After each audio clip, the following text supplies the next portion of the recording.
So I saw this headline in the magazine The Nation the other day, and I thought, uh-oh, somebody wants to run in 2020 and they're already fucking it up. So it says, Joe Biden positions himself as the anti-Bernie. Biden, like many mainstream liberal Democrats, seems intent upon not understanding the real lessons of 2016. Okay, so what they're referencing in this piece from The Nation, it's a good piece, by the way, is a speech that Biden gave in Chicago recently, and I'm going to show you a clip from it, and you'll see how he is being the opposite of Bernie and how it's going to come back to bite him in the ass. You know, during my time in public office, I've observed a simple truth, that America's ability to lead the world is not driven just by the example of our power, but by the power of our example as well. Think about why the rest of the world repairs to us since World War II. It's not just the example of our power, it's the power of our example. As long as I've been in public life, the United States has earned the respect of the world when we've led with our values. And while at times there's been a gap between our ideals and the practice of our politics, we have set ourselves apart by our willingness to advance not just our own interests, but the universal interest and the aspirations shared by all people around the world. We've invested in the success and security of not just us, but others, because we have known it would benefit us as well. New allies to deter aggression, new partners to meet imminently and increasingly complex challenges, new markets for our products. The actions taken by this administration, I think, are making it harder for us to meet the challenges we face, undermining our credibility on the international stage, abandoning the Trans-Pacific Partnership. And I know, by the way, it's not meant as a compliment in Washington, I'm known as middle-class Joe. It meant that I'm not so sophisticated. I'm from Scranton and Wilmington, but I'm pretty damn sophisticated about why we're who we are. It has been I'm the middle class with aspirations and a way up for people. But today,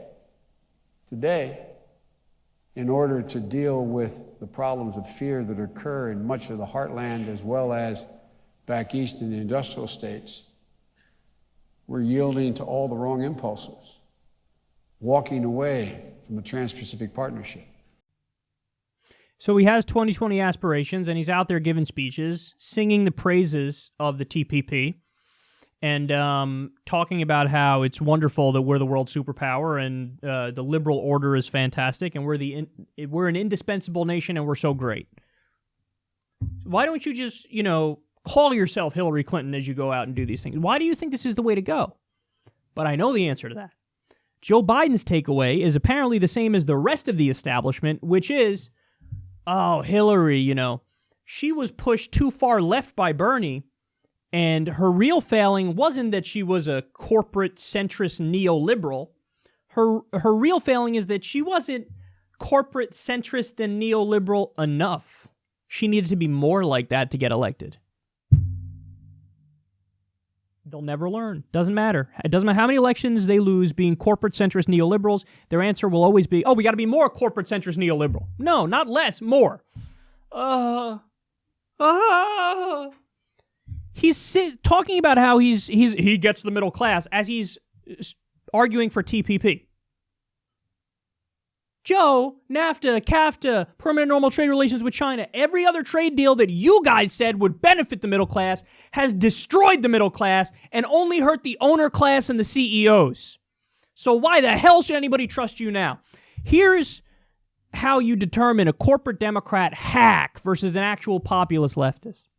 Is if they say, on the issue of Trump and TPP, if they attack Trump for not doing TPP, corporate hack. If they attack Trump because he killed TPP but then brought back the provisions and started slipping them into the renegotiation of NAFTA, that's a populist leftist. Because that's the real attack against Trump when it comes to TPP. Not that he didn't do it. It's good that he didn't do it.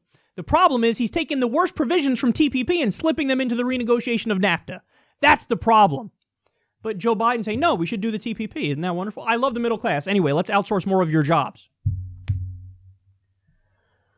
And then the other stuff is just unconscionable. We're the great indispensable nation, the world order. That's why everybody comes to us. It's our example. It's our example, huh? Like how we're aiding and abetting genocide in Yemen right now as we speak, arming a terror state and watching them massacre women and children, kill civilians, watch a blockade, and we're on the side of the blockade where 7 million people are starving to death, and now people are getting cholera because there's not clean water and basic medical care for these people.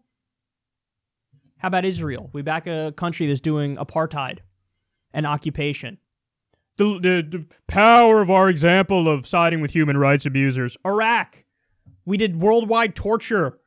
Invaded a country that didn't attack us, killed minimum 200,000 civilians, and you're going to talk about the power of our example. We're so wonderful.